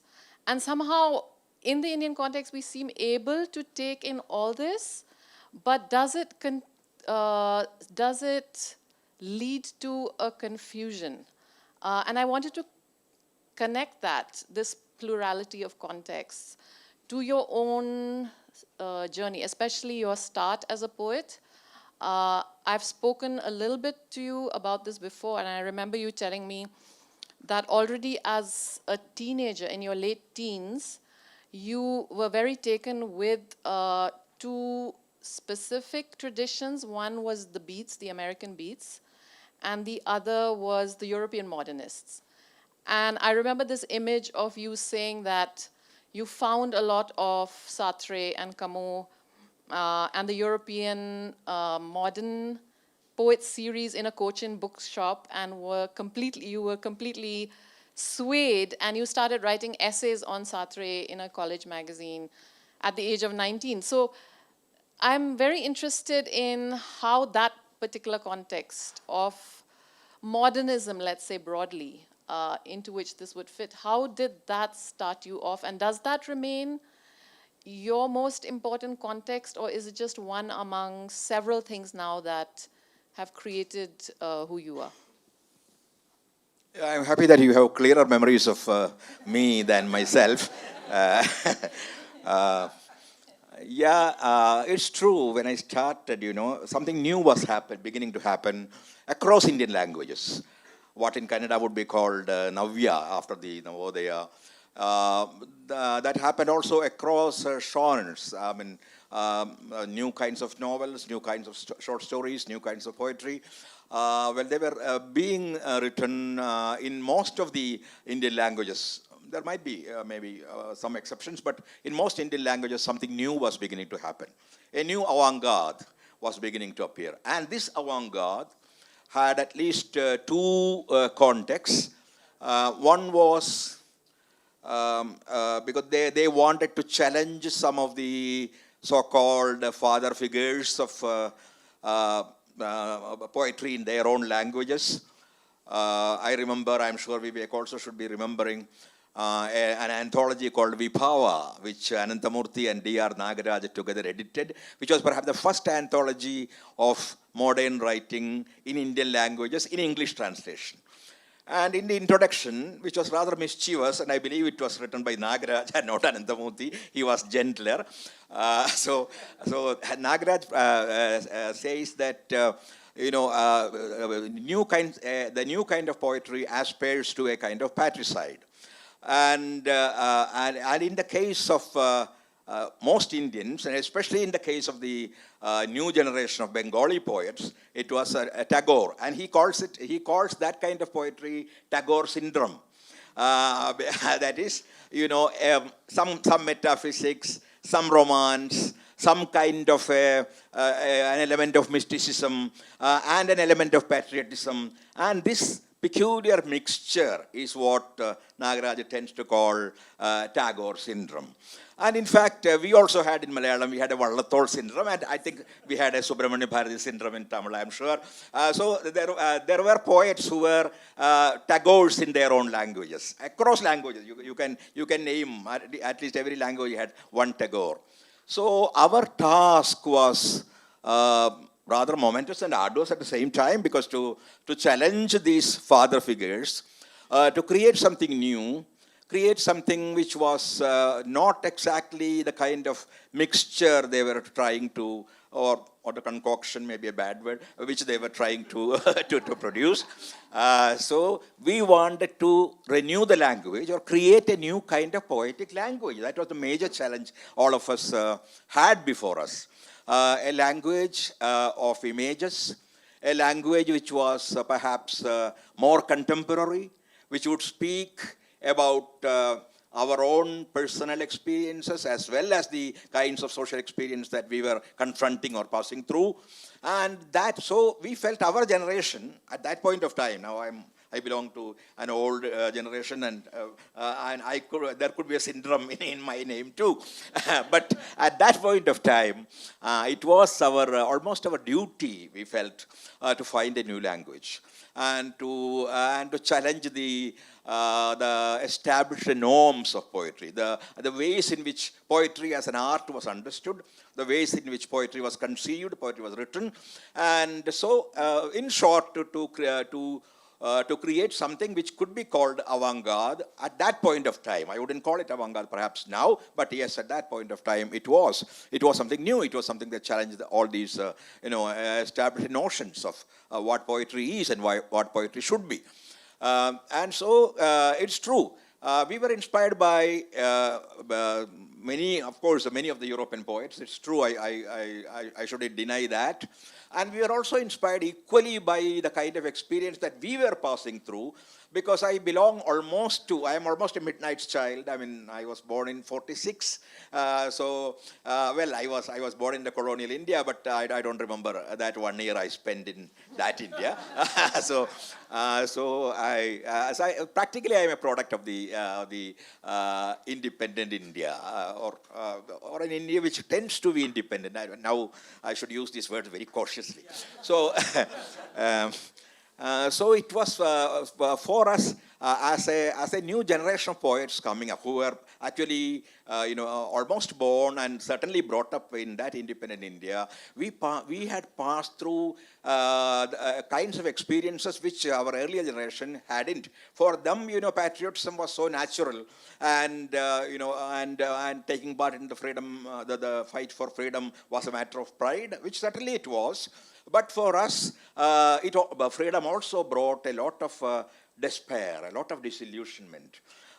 Because Gandhi wouldn't work anymore in our society. Gandhian values were being fast abandoned by the new leadership, and the kinds of dreams that all of us had about an egalitarian India, a casteless India, an India where men and women would be equal. So that dream was not being fulfilled, but we even felt we were going back sometimes from what we had earlier been. And so we had to express that kind of hopelessness, without at the same time not entirely losing our hope within. And so this was the kind of conflict that most of us of that generation experienced. And that needed, this kind of a terrible conflict needed a new language to speak in. A new language which could perhaps be partly obscure, because we were all considered rather obscure in those days, even though now I don't think somebody would think those poems were obscure. But yes, we were, and we were criticized. We didn't have practically anybody with us. I had my senior poet Ayyappa Panikar with me, and one senior critic, M. Leelavati. But for these two people, every critic would just give us up. I mean, as a generation of spoiled children who know nothing about poetry, who have not read Kalidasa, who have not read Bhasa or Bhartrihari, and who did not know the poetics or Panini's grammar or whatever, and all those supposed pieces of knowledge that you have to be equipped with in order to be a poet. So we needed to create a new aesthetics, in short, a new poetics, a new aesthetics, a new idea of poetry itself. And so we were seeking inspiration across the world. It's true, the European poets, many of us had passed through we had studied also in the classrooms poems like The Wasteland or Auden's poems, Pender's poems of that particular generation, which brought in a kind of breakthrough in British American poetry. And then we were also reading European poets, as you remembered better than me. Yes, I remember I did my post-graduation in Cochin, in Ernakulam. In the Maharaja's College, a very ancient college, and we had a bookshop called Pai and Company, which is no more there, and that was our avant-garde bookshop. Because that was where we found all these new poets. Because that is the time when Penguin was publishing a series of, you must remember perhaps, not remember, but for you it may be an old, an experience that came later. Penguin Modern Poets, and Pelican modern poets. In Penguin modern poets, you had a lot of British and American poets. You know, you had Allen Ginsberg and Lawrence Ferlinghetti and who not, and quite a few other young at that time young poets. And then there was this series called Pelican modern poet, where modern European poets. So where you had Marina Sotaeva, you had Anna Akhmadulina, Anna Akhmatova, you had Pablo Neruda, you had Cesar Vallejo, quite a lot of poets from Latin America, from Africa. You had people like Senghor and David Diop and many of those African and African American poets. Then poets from Latin America, poets from Europe. So we were looking for models in some sense. Not that we modeled our poetry entirely upon their poetry, but we were looking for people who were trying to do something that we were trying to do, who were trying to break the canon, to create something new. And so, many of these poets in some sense inspired us to create a new language, motivated us in some sense. Us who were trying to create a new language of that would speak through images that, as I said, would sometimes be obscure to a very conservative kind of reader who was not perhaps familiar with the new language. But I should say, happily, that gradually we found we had to create a readership. That is the real thing, actually, because the readership had all these entrenched these conservative ideas about poetry. So we had to create new readers. So we started a poetry magazine called Kerala Kavita, which was mainly devoted to new writing, new kind of poetry. And then we also started having poetry readings, or sometimes even very theatrical readings, because you needed to perform in order to attract people who would otherwise be deaf to you, the tones of your poetry. And so through such presentations, performances, and of course discussions, because every issue of this magazine was released in a meeting where there would be some paper readings and discussions about the new kind of poetry and the new poets. And also there would be, in the evening, there would be a poetry reading, or sometimes even what can be called a poetry theatre, which used to be directed by some of the best directors of plays and films, like G. Aravindan, Adur Gopalakrishnan. Some of them had directed poetry theatres at that point of time. And so we had to create a new audience, we had to create a new language, we had to create a new kind of poetry, and that was the challenge through which our generation, or at least a few poets of our generation, really had to take on, had to meet. That was how it all began. Mm-hmm. I think the image of parricide is very interesting. But I mean, broadly, modernism across the world is seen as something that's breaking with the older traditions. It is a reaction to, it is a response to, it is even a violence against the traditional, however you define that. But to me, also the fascinating thing about the modernist is how well they were able, the modernists in Kerala, elsewhere in India, elsewhere in the world, were able to recognize the contemporary moment, to sort of seize the day, and that sort of everything coming together. You know, the politics of the day, your language, what you felt were the needs in literature. So I think to everyone who came afterwards, I certainly feel that way. There's a certain sense of envy of the modernists. And I remember Susan Sontag's remark about the 60s. And she was contrasting utopia with nostalgia. And she said the 60s were one of the few eras completely free of nostalgia. And to me, that really sums it all, because it says everything is in sync. And I don't know how then you emerge from that, because you started with that. It must have been a very revolutionary feeling.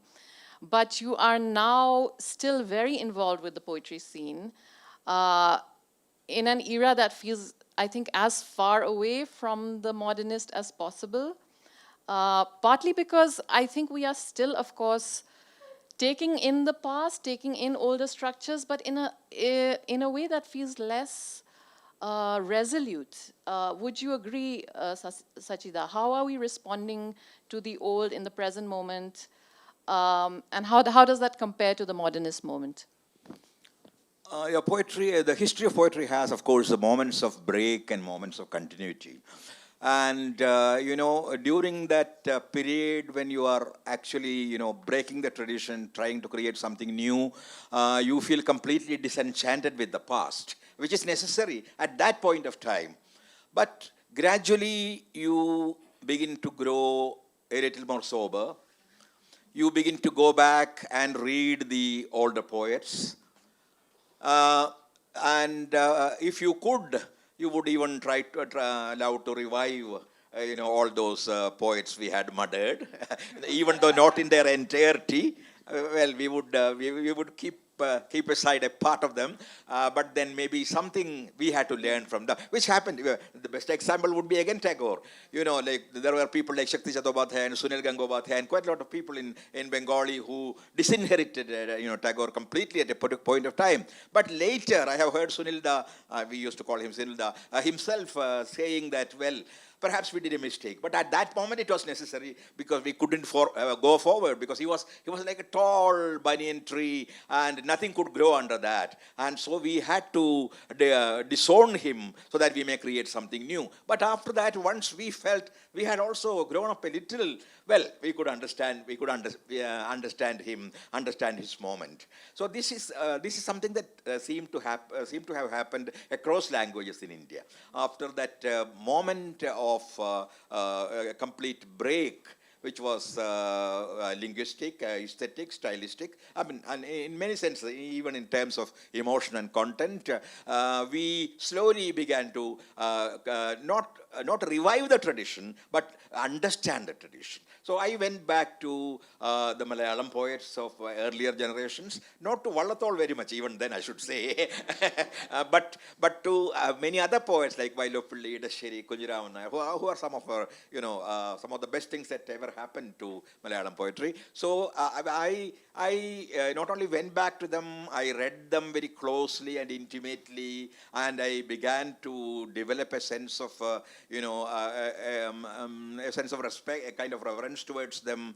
And I ended up writing a series of poems. It was not planned as a series, but now when I look back, it is a series, creating my own canon. I have written a poem on Vailopulli, a poem on Idasheri, a poem on many of these poets. There are about 7 poets in my canon.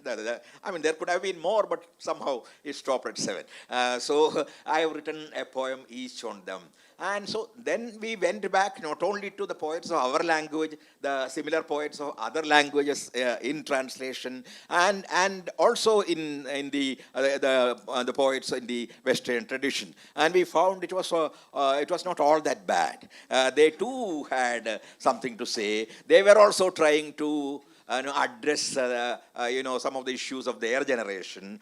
They too had passed through very similar dilemmas, very very similar very contradictory feelings. They too had passed through moments of they too were caught between the what you call the nostalgia and utopia, and so we could understand those moments through which they must have passed in order to create that kind of poetry. So now at this age, I would no more use actually terms like modernism, postmodernism, etc. Because I do not know when we could stop, because the academics can never stop. They will have to go on using terms like that, postmodernism, postmodernism, etc. But ultimately, now, because I think I was saying that probably in the Bangalore Poetry Festival too, during these COVID years, I was translating Bhakti poets. Well, it has come to that. So I was translating Kabir to begin with, and then I translated the Vachana poets. Of course, I got some help from Shiv Prakash and my good friends. In understanding some of the nuances. So I was translating Basava and Akka Mahadevi, about whom I had written poems earlier. And so I first brought out a collection of Kabir. It's called Conversations with God in Malayalam. And then another called Shivoham, where I bring in 4 major Kannada Shaivite poets. Then I found myself translating Tukaram, and then Bulle Shah, the Sufi poet. And finally, recently I came out with a collection of 50 Bhakti and Sufi poets across languages in India. Because I found that Kabir was talking to me. Maybe at that point of time, he was talking to his own contemporaries. But today, in this atmosphere of extreme hatred, jingoism, and narrow-mindedness, Kabir is telling me what spirituality really is, and what God meant to him, what relationships meant to him. And so Kabir, it is true, at that point of time, he might have been talking to, the priests of his time, the Brahmins of his time, and all those, those hegemonic castes and communities of his time. But I find today, Kabir speaks to me and my generation very meaningfully, and he has something to tell us. And Tukaram has something to tell us. Basava and Akka, they have all something to tell us. I had written before that, remember, a series of 14 poems on the Bhakti and Sufi poets. I started with a poem on Kabir in the context of Babri Masjid before it was demolished, but when we were almost sure it was going to be demolished. And after that, I came out with a poem on Meera in a contemporary kind of feminist context. And then I found myself writing poems on Akka, on Basava, on Andal, on Namdev, on Jnanadev, on Laldev, the Kashmiri poet, quite a lot of them, a series of 14 poems. But the translation happened only recently. Those were poems which were products of my intimate reading of those poets. So I had respected them even before, but now I find that their voices are truly contemporary. I said this only to say that modernism now, to me, is not the product of a particular time, but modernism is perhaps the ability to talk to generations. There may be times when you may become irrelevant, but you come back. You keep coming back. And that quality is what today I would call modernity. It is being contemporary not only to your generation, but to the generations who follow. And that is why Shakespeare speaks to me, because all of us keep asking to be or not to be in all our lives, and so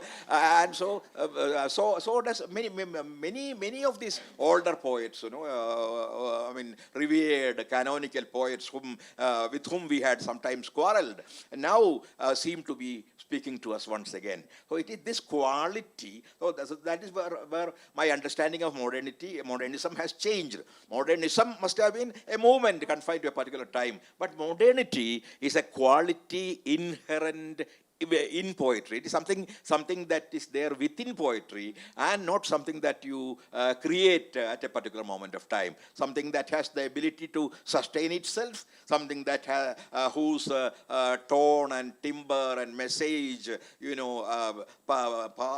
go across generations and make you think about what is happening around you too, and also what is happening to you within. So that is why during the COVID times, it was, to me personally, it was a kind of spiritual solace, but it went beyond that. It had also a very, very social kind of purpose, even political purpose, if you want to call it that. Mm-hmm. Yes.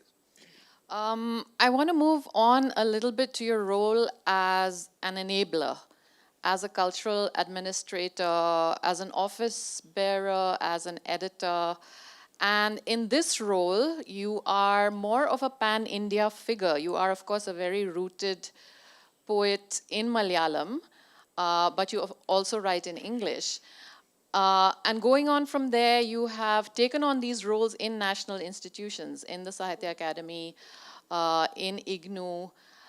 And I'm interested in that combination. What did you discover about poetry, about literature, Indian literature in general, in that role that you may not have discovered if you had remained in Kerala? And you mentioned Ananthamurthy. There's a new edition of his writings, selected writings, which I was going through. I was involved in a discussion in, and he's often reflecting on this sort of interplay between the local, the vernacular, and the national. And this tired phrase, unity in diversity. But he says a very interesting thing. He says if you emphasize the diversity too much in India, you start to notice there is an underlying unity. But if you insist on the unity, then immediately the fissures start to show. And I thought that's a wonderful paradox. But or maybe it's a resolution of unity and diversity. But how did it come across to you in the Sahitya Academy and the other roles you've played?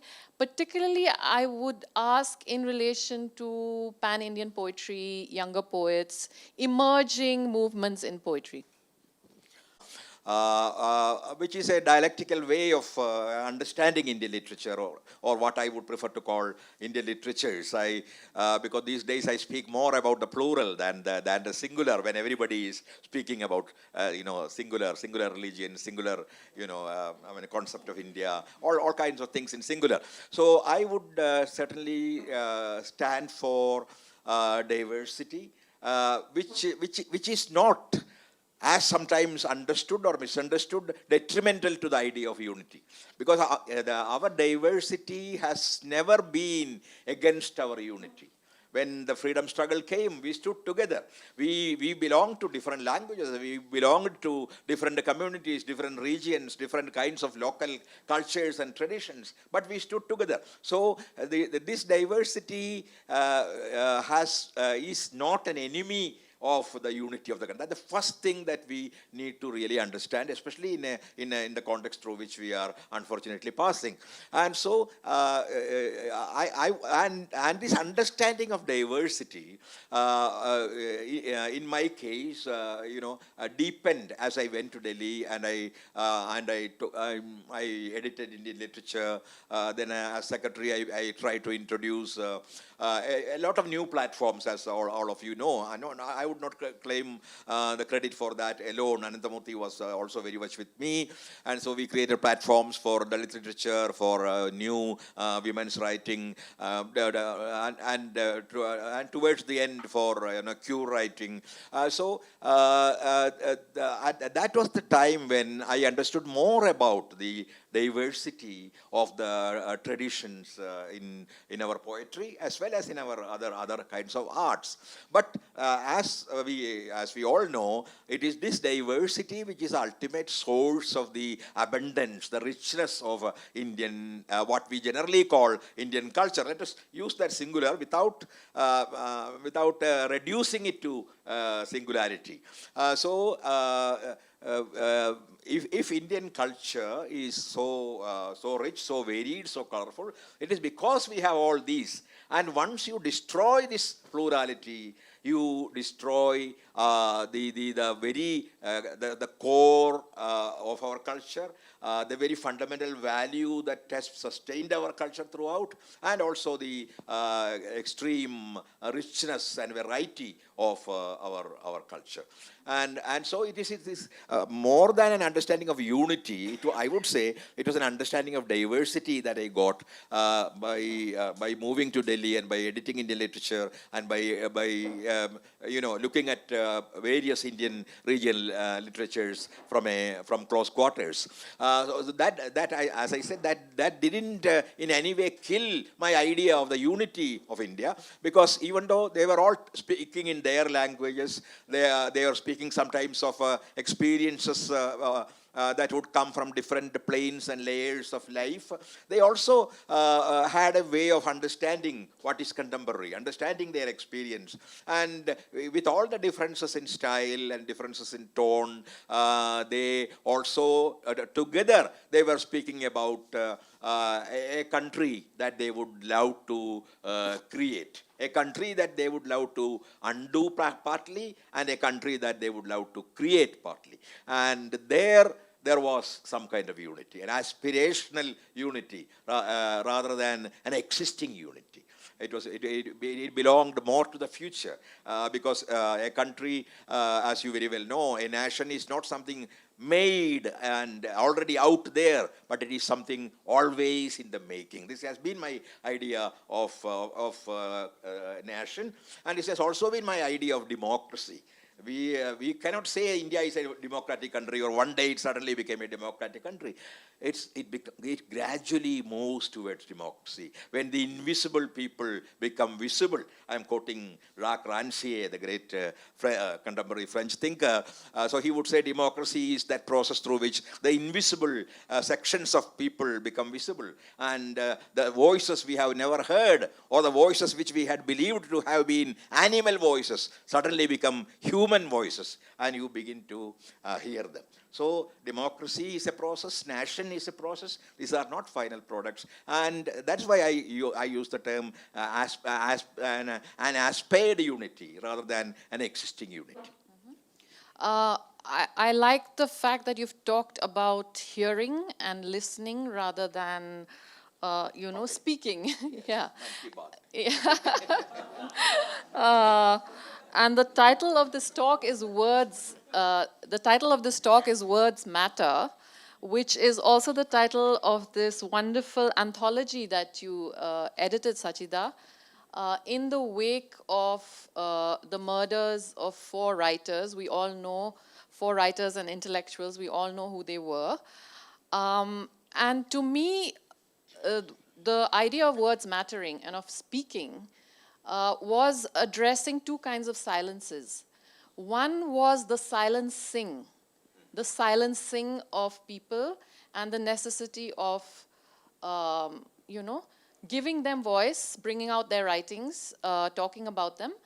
And the other kind of silence was the silence of those who should have taken responsibility, expressed outrage, and didn't. Right? So it's a kind of moral charge that silence has to be addressed. We have to speak up. So I think this broadly fits in with what you just said about an aspirational democracy, where you have to make space for giving, enabling voice, giving voice, but also speaking up yourself when people are silenced. But in both these kinds of speaking and both these kinds of silences, what about quietness, which I think is a different quality from silence? I wonder about the space for the quiet writer versus the committed writer. One of my favorite poets is the great Polish Adam Zagajewski. I'm sure you know him well, and he has a wonderful book called Solitude or Solidarity. And to me, that is a wonderful bind and a difficult one.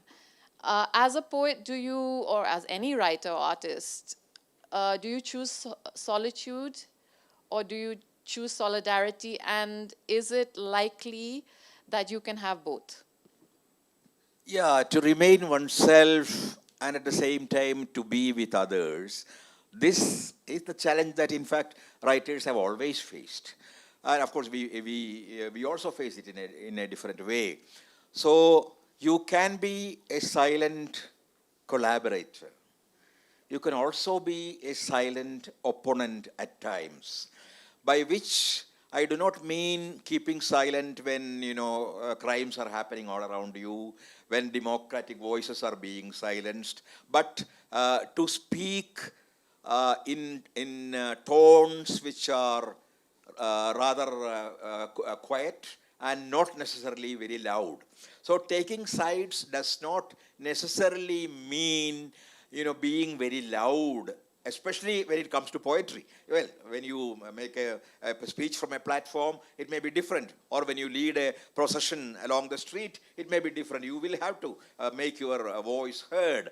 But you make your voice heard in poetry as a poetic voice and not as a politician's voice or as a loud opposing voice. So that is where the whole challenge lies, in fact, for a poet today.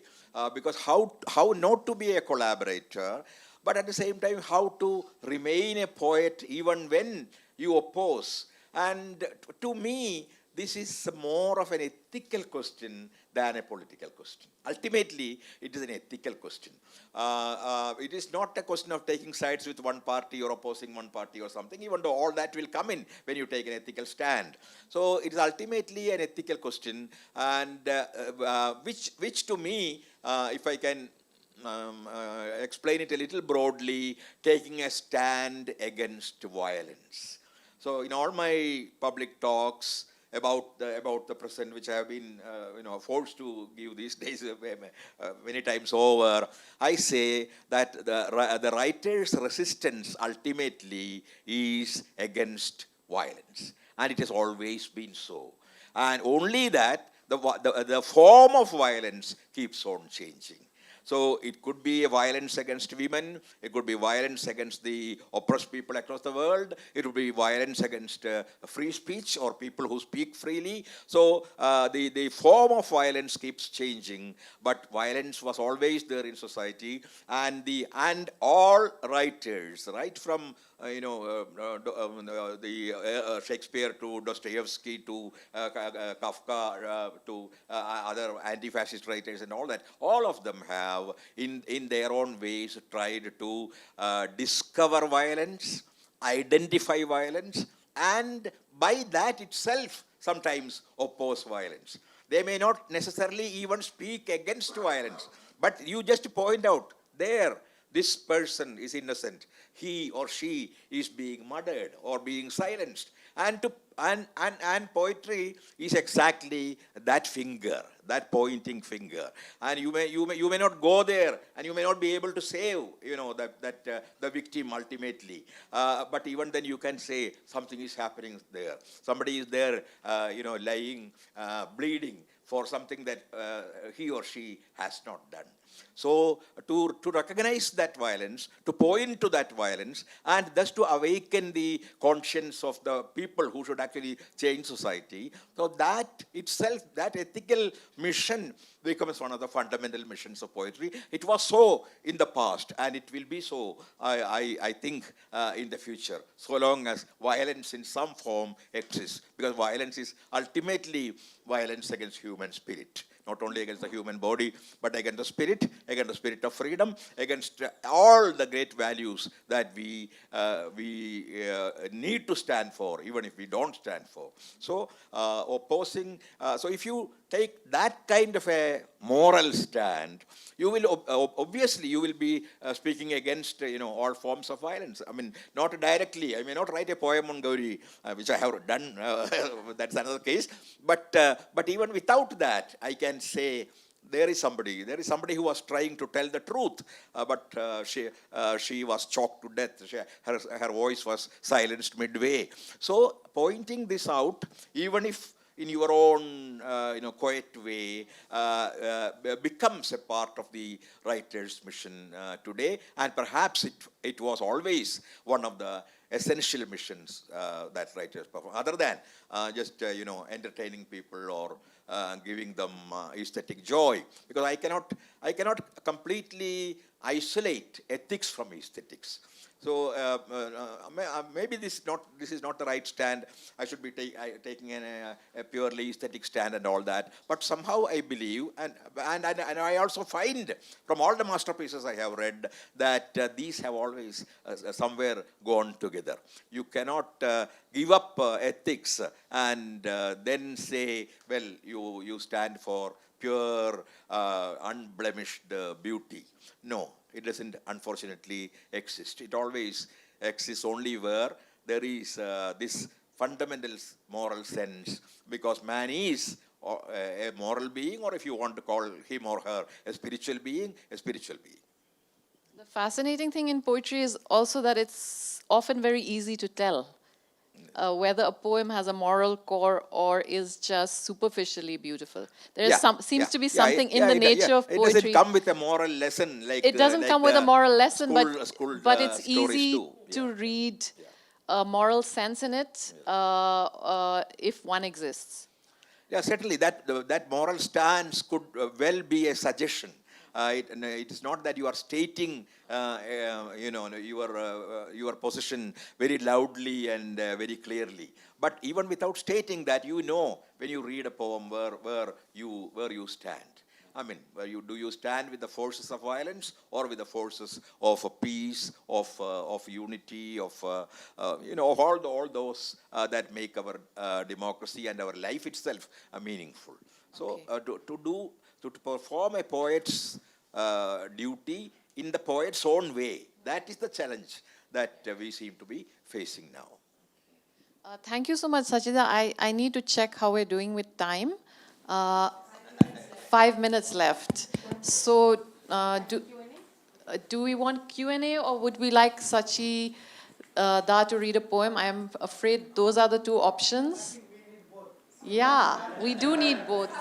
Is it possible to have a very, just a quick reading? What would you like? Just one or two poems. And then maybe a few questions if it's possible? No, I don't mind. My throat is not doing very well, but... Do you have something from your modernist phase? I'm still stuck on the modernist. Do you have something for your modernist? Or is it recent? Are these recent? These are recent poems. Well, this is something I also read at the poetry festival. I'm sorry if I'm repeating. My Tribe, because this is a poem I like, because I try to say what a poet's tribe is like. The poet's tribe is like. My Tribe. The Aztecs of Mexico believe that butterflies are the souls of the dead. From the youth killed in battles to the mothers dead in labor. My tribe believes that the borders of nations have been painted with the blood of the martyrs of border wars and the tears of their mothers, and that God has no caste, nor religion, no gender, nor race. Our nation's border is the sky. It has neither rulers nor subjects. Everyone knows every language. Woodpeckers speak Spanish as proficiently as the crows speak Malayalam. Here, anyone can love anyone else consensually. Grass can love the worm, the sparrow, moonlight. Angels can love humans, and memories, dreams. All doors here lie wide open for cats, humans, and comets. There is no divide between past and present or future. Grammar does not stand guard to them.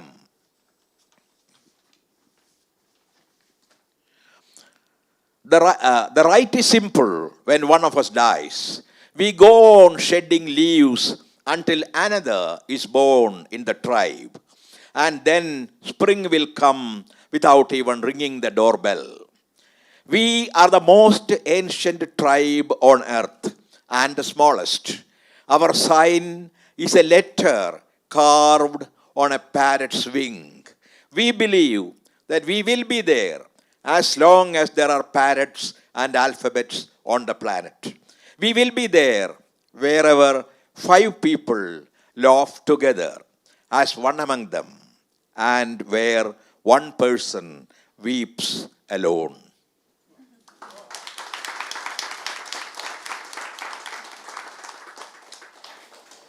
Another poem is also on poetry in some sense. Abandonment. It's a single sentence poem. Like a hapless mother waiting in hiding for someone to pick up, offer a peck, and carry home the baby she had abandoned, fresh with blood from her womb, I lay my poem naked on the street and wait, listening to its first cries until it becomes yours, hoping that one day she might recognize me and love me or curse me.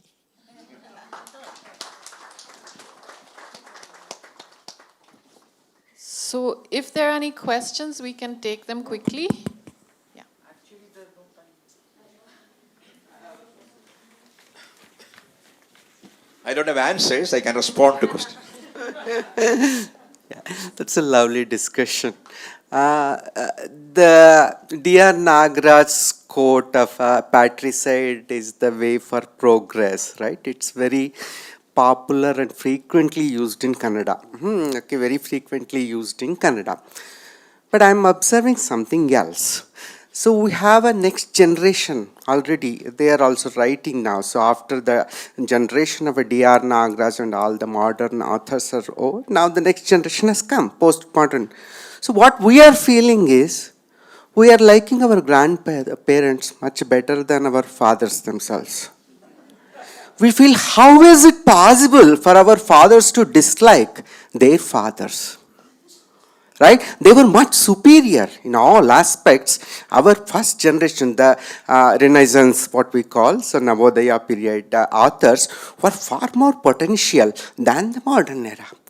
So what is this feeling? Is it right, or is it something, another kind of a syndrome again? And of course, I also agree that we have already got a next generation of authors in Kannada. They are considering us as shallow. That I can see. Indirectly, I'm already observing that. So what is this phenomenon actually? So how do you see? Yeah, I happen to be my father, my son, and my grandson.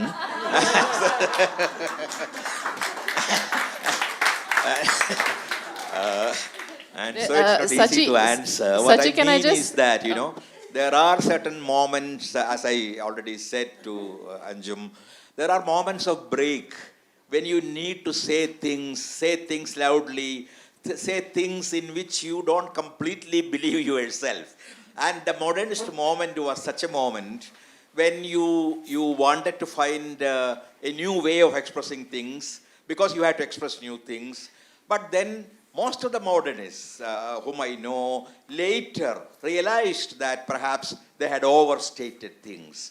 And that's why I said in my own case, I rediscovered, my fathers or grandfathers, right from our Ramayana poet Eduthachen onwards. I have my first poem is on Eduthachen, who wrote the Malayalam Ramayana, like your Pampa or Kambar in Tamil. So the first poem in that series was on Eduthachen. Not that is my grandfather. So we actually all of us discovered all those people whom temporarily we wanted to forget or we wanted to disown. But we knew that we couldn't never do that. Even at that moment, perhaps we knew within us that we couldn't do that.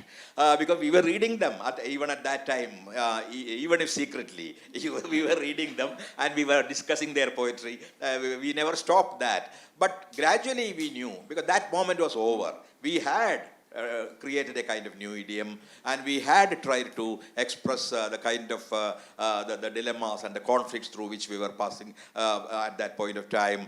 And so gradually all of us rediscovered, or they were already there discovered. Anyway, we rediscovered these poets who were our predecessors or our predecessors. And so that has happened. And so when you say modernist, postmodernist, etc., as I said, I am always doubtful. I am very skeptical about those terms. Because there are many in Kerala, many young writers who call me a postmodernist. They are the same, perhaps the same people earlier called me a modernist. So these distinctions do not often have a very lasting value. They may be, as I said, academically useful. In the classrooms, you may need it to make certain distinctions, between generations and between ways of expression. But ultimately, maybe it's the same poet who becomes all these. Because the poets also grow. They do not stop with their first poem or the first book. They go on growing along, and they also read the new generation. They not only don't think that the old generation always inspires the new generation. It happened the other way around. And here, this is the place where I should be saying that. Because the new I have learned a lot from the generations that came after me. And every senior poet does, even though senior poets are often reluctant to make that kind of confession. But all of us do. All of us learn from the younger poets, their techniques, the way they look at life, the way they express themselves, their nostalgias and their utopias, and and all the kinds of words that they seem to be trying to address. So this process of learning is not just handed down from generation to generation. It happens mutually. It has a dialectic of its own, and so you learn from me, and I also learn from you. So it is not a question of giving that kind of a guru dakshina and bowing before the senior poet. But so I also bow to many of the younger poets who have come after me, from whom I have learnt a lot. And poets, I think, keep doing that all the time, whether they admit it or not.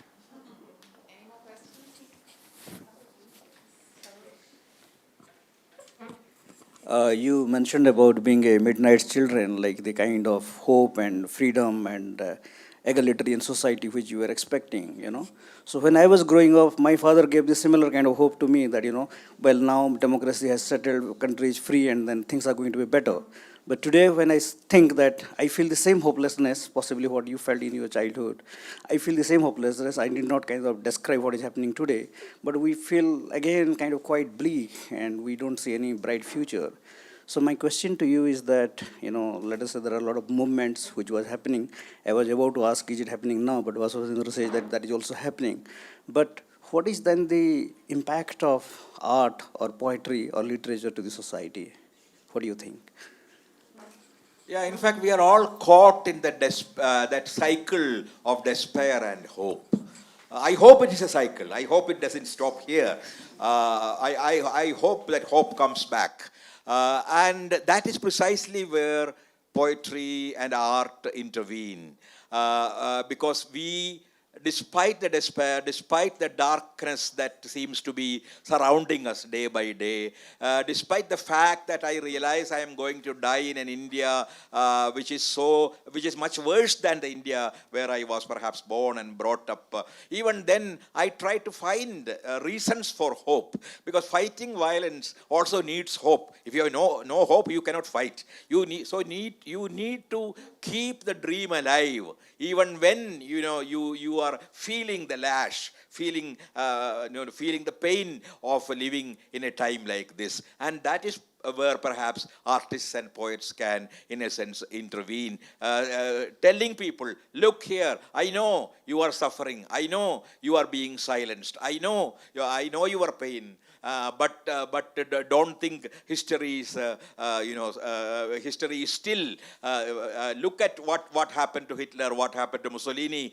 Look at what happened to all the fascists across the world. And if you know history, and if you have learned history, you will know that no, we have not come to the end of hope. Yeah, that is the function.